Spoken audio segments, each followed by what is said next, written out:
As a local business, hiring a full-time HR person is just not realistic. And so, my next guest is going to show you how you can have an HR person on your team available just when you need them. And that is great because there's so many things that you should know about hiring, firing, and updating your employee guidebooks. There's a lot. Let's learn more.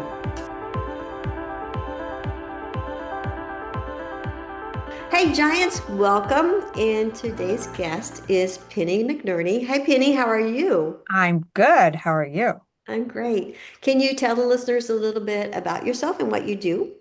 Sure. So I am a fractional people partner and I help small to medium-sized businesses with anything that has to do with their employees. I like to say I become their HR department of one. That's pretty cool. Because I know like a lot of local businesses, because of size and everything, they obviously don't have an HR department. And I can see where there's so many benefits. There's so many things. I mean, when we had our business, our photography day, I mean, I remember it was a big deal just to come up with a employee handbook, you Yes. know. And it's like, well, now we have three employees. They want to know what's their vacation plans, what can they do, all this. So as the business grows, there's a lot of things that they need to put in place. And it's great to have somebody like Penny because she's not a full-time person, but she's got all this abundance of knowledge to help you grow. And so, at what point do you think a small business should reach out for HR support? It's a good question because I have one client with one employee, but I typically tell business owners typically once you get to five employees and you know that you're going to continue to grow, that's when you should have some type of support. But it also depends on what state you're in because every state, city, municipality has different employment guidelines. So states like New York, states like California, have a higher level of employment laws pertaining to even just one employee. Oh, that's good to know. Okay. So, what are some HR basics that a locally owned business should have in place? Well, they definitely should have an employment handbook because that just keeps everything, it gets everybody out of that gray because everything is in that employment handbook. They definitely need some type of system to pay people with, whether it be a QuickBooks or a more robust system that they need. They don't necessarily need insurance benefits. It depends on what the size is. Again, different states say if you get to this, you have that. But definitely just, I would say the basics would definitely be an employee handbook so that everybody's on the same page and a mechanism to pay people. Yeah, yeah. And like I said, the handbook really just kind of cleared everything. So Yeah. are there other like structures that we should put in place without, becoming corporate-y, if you will? Yeah, yeah. I mean, you should have some type of onboarding when you do hire, like how are you hiring? So, for me, it starts at the very, very beginning where I will help a small business owner if they need hiring. So how are we going out to market? Where are we placing the ad for that? Who's doing the interviews?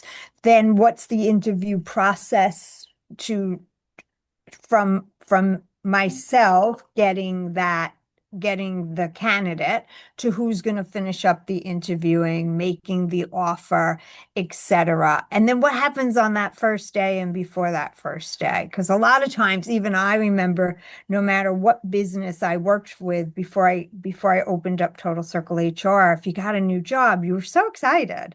And then nothing. You don't hear anything. And you're somewhat like, did I make the right decision? So for me, I think it's all about from the onset to all the way through employment.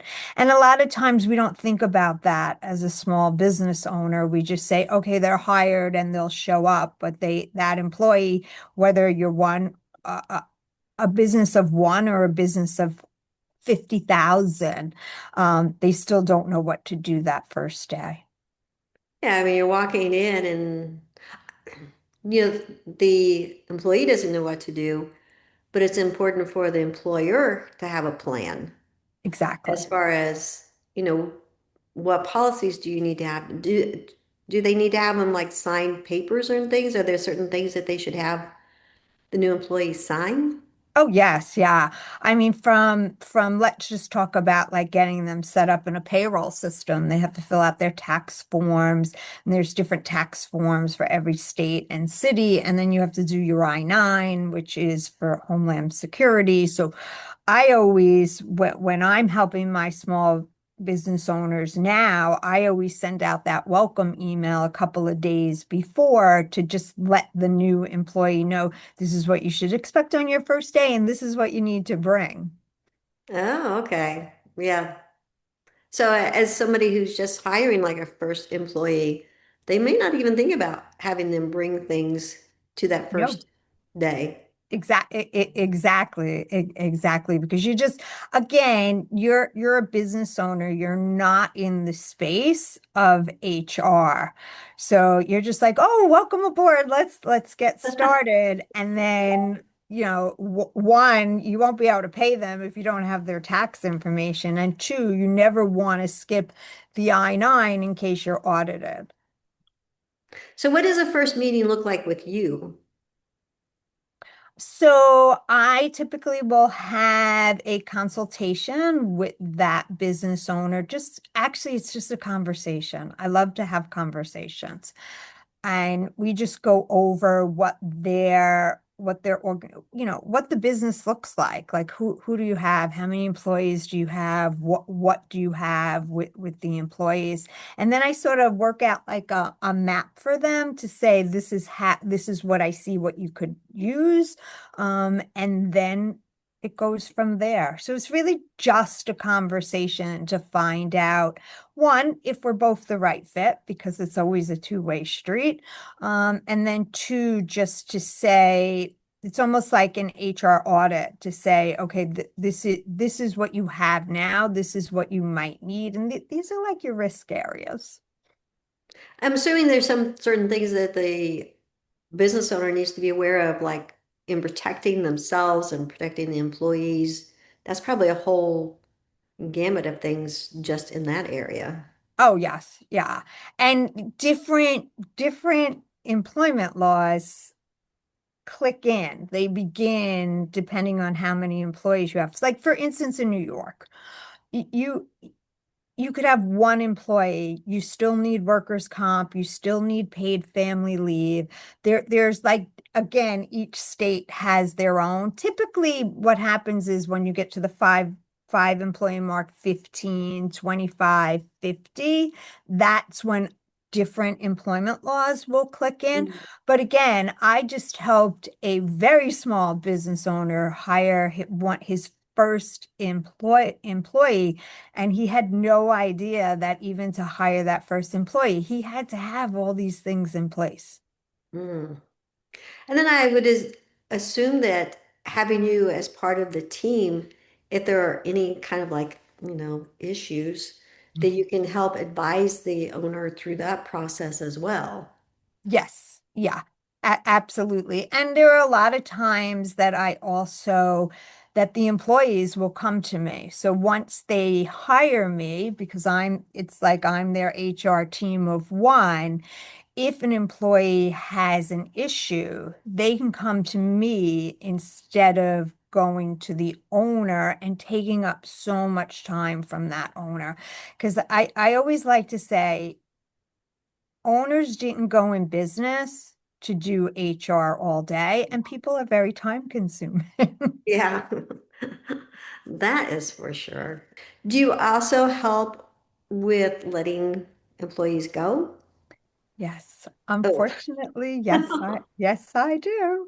I had one client say to me, "Wow, you're very good at this," and I didn't know if I should take that as a compliment or not, but it is all in the way that you do have that conversation, no matter what, even if it's the employee who let themselves go, or it's a reduction in force, or a different, reorganization structure. It's still their role. And it is all about how you're communicating it to the employee. And I do help the business owner. I walk them through everything. I provide a script for them. They can, I always say, put it in your own words. But it is about how you're having that conversation. I like how you said maybe the employee let themselves go. Yeah. Yeah, Unfortunately, sometimes that happens more often than not. yeah. I can see that where the employees are not maybe doing all that they should be doing in the aspects of the employer. Exactly, exactly. But even those conversations, you have to you have to be empathetic too. I never say sympathetic, but I always say you need to be empathetic to the situation that's going on. Are there any law concerns in letting somebody go? Oh yes. There's Okay. there is many, even though the majority of all of our states in the US are at will, which means that you can hire and you can fire at any time. You can't really just do that, even though it says the at will statement says that. You don't want to ever be in a situation where you get a wrongful termination letter from an attorney. So Mm, you do, the number one thing, and I learned this coming up in HR, was document, document, document. If it's not documented, it didn't happen. So I tell everybody, please document it, be objective, don't put your own feelings in it, but make sure that everything is documented. And also, I go back to all the different states. When you're letting somebody go, there's certain states that are called an immediate payout state, where you have to provide that employee with their final paycheck on that day. And some states have that there's a certain amount, a period that you have to do it. So you do really have to be very, very careful when you do let someone go. And again, a lot of business owners, they don't know that, but why would they know that? yeah. That's not what they got into business to do. Another thing that just popped in my head is that I'm sure that these laws changed, are continuously changing. And Oh, that's something that you keep up with so the business yes. owner doesn't have to like study the Yes. updated laws. All the time. They change all the time. But I invest for in within Total Circle HR. I invest in systems that keep me up to date, because they change all the time, and it would be fantastic if all the laws, employment laws, changed in January, but they do not. New Jersey just changed their updated FMLA laws, and that kicks in July 1st of 2026. So, yeah, it's challenging to keep up with everything. And again, that business owner would not know that. Yeah. So Giants, I really felt that this was important to bring Penny out here to introduce you because I know that you're focused on growing your business and as you should, and there's certain things that you can release. And especially if you're in an industry where maybe you hire seasonally or maybe you just don't have a big staff, but you need a very, very knowledgeable staff. And Penny's here then to help you with that, to make it easier and to just relieve you of one of those one more things on your checklist type of thing. So, any closing thoughts, Penny? No, this has been great. I like to say to all business owners, like it's such an exciting part of their life, whether they've been doing it for a little while or they've been in business for a longer period of time. They don't have to do it all on their own. Mhm. And you don't have to hire somebody on your staff to do it No, for you because Penny's here and she has all the knowledge across the country on what to do and how to take care of it properly so that you don't get into any binds with anybody who's unhappy. And so that's just a really important source because, like I said, you need to be out there building your business and not having to deal with the things that Penny is an expert at. thank you. Yeah. All right, Janice, we'll see you next time. Thanks for being here.